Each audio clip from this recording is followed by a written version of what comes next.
اندھیری رات، صحرا کی خاموشی، ہوا کے جھونکے ریت کو سرگوشی میں بدل رہے ہیں۔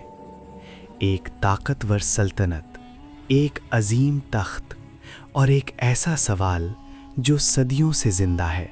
کیا ملکہ بلقیس جن تھی یا ایک عام انسان؟ قرآن میں جس عورت کا ذکر آیا جس کا تخت پلک جھپکنے میں حاضر ہو گیا، کیا وہ ماورائی تھی یا وہ صرف ایک عقل مند، باوقار اور با ایمان انسان تھی؟ آج ہم تاریخ، قرآن اور مستند روایات کی روشنی میں اس راز کے پردے ہٹائیں گے۔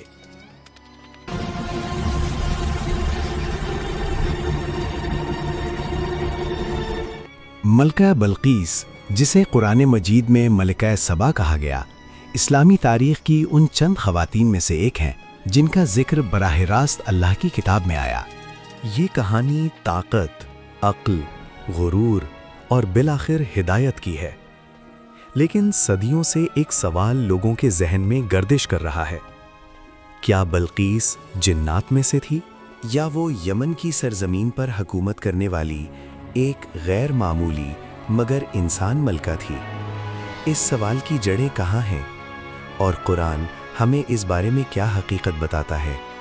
آئیے اس داستان کو آغاز سے سنتے ہیں۔ یمن کی سرزمین، سبا کی شاندار سلطنت، سرسبز وادیاں، مضبوط بند اور خوشحال شہر۔ قرآن کہتا ہے، میں نے ایک عورت کو دیکھا جو ان پر حکومت کرتی ہے اور اسے ہر چیز میں سے دیا گیا ہے اور اس کا ایک عظیم تخت ہے۔ یہ الفاظ حضرت سلیمان علیہ السلام کے دربار میں کہے گئے۔ کہنے والا تھا ہدہد پرندہ۔ یہ عورت کوئی عام حکمران نہیں تھی، اس کے پاس اقتدار بھی تھا، دولت بھی اور ایک منظم سلطنت بھی، لیکن ایک خامی تھی، وہ اور اس کی قوم سورج کو سجدہ کرتی تھی۔ یہی وہ مقام تھا جہاں توحید اور شرک کا ٹکراؤ شروع ہوا۔ حضرت سلیمان علیہ السلام، نبی بھی، بادشاہ بھی، جن، انسان، پرندے سب ان کے حکم میں۔ انہوں نے طاقت کا مظاہرہ نہیں کیا، انہوں نے تلوار نہیں بھیجی، انہوں نے ایک خط بھیجا۔ یہ سلیمان کی طرف سے ہے اور یہ اللہ کے نام سے شروع ہوتا ہے جو نہایت مہربان، بار بار رحم کرنے والا ہے۔ میرے مقابلے میں سرکشی نہ کرو اور فرما بردار ہو کر میرے پاس آ جاؤ۔ یہ الفاظ ملکہ بلقیس کے دربار میں پڑھے گئے۔ درباریوں میں کھلبلی مچ گئی۔ یہاں تاریخ ایک اہم موڑ لیتی ہے۔ بلقیس جذباتی نہیں ہوئی، اس نے جنگ کا اعلان نہیں کیا۔ اس نے اپنے مشیروں کو جمع کیا اور کہا، اے درباریوں، مجھے میرے معاملے میں مشورہ دو۔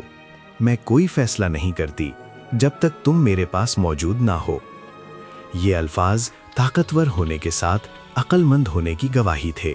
مشیروں نے طاقت دکھائی، کہا، ہم جنگ کی قوت رکھتے ہیں، لیکن فیصلہ بلقیس نے کیا۔ اس نے کہا، بادشاہ جب کسی بستی میں داخل ہوتے ہیں تو اسے برباد کر دیتے ہیں۔ یہ کوئی جنی منطق نہیں تھی، یہ ایک تجربہ کار انسانی عقل تھی۔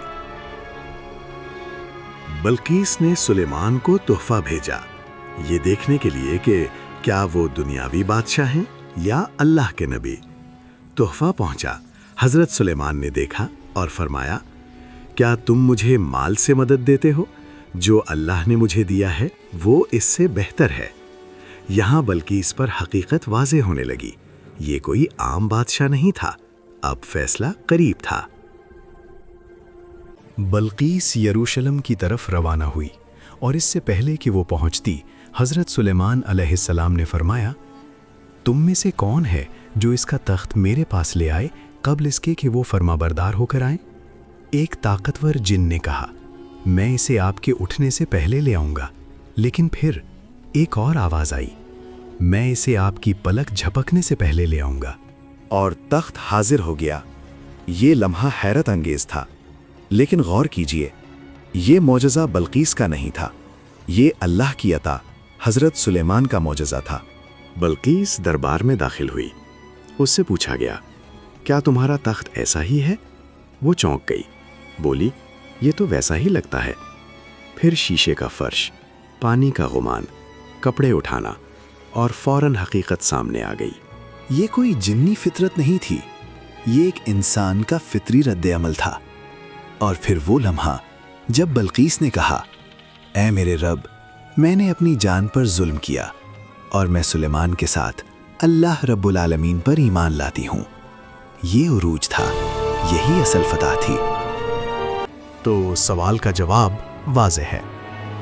ملکہ بلقیس جن نہیں تھی، وہ ایک انسان تھی، ایک عقل مند، باوقار اور حق قبول کرنے والی انسان۔ جن ہونے کا تصور بعد کی روایات، اسرائیلیات اور عوامی کہانیوں سے پیدا ہوا۔ قرآن نے کہیں بھی اس کے جن ہونے کا ذکر نہیں کیا۔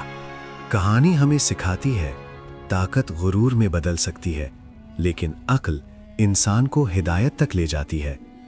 آج کے دور میں جب ہم اقتدار، علم یا شہرت میں مبتلا ہوں تو بلقیس کی طرح سچ کو پہچاننے کا حوصلہ رکھیں۔ یہی قرآن کا پیغام ہے، یہی تاریخ کا سبق۔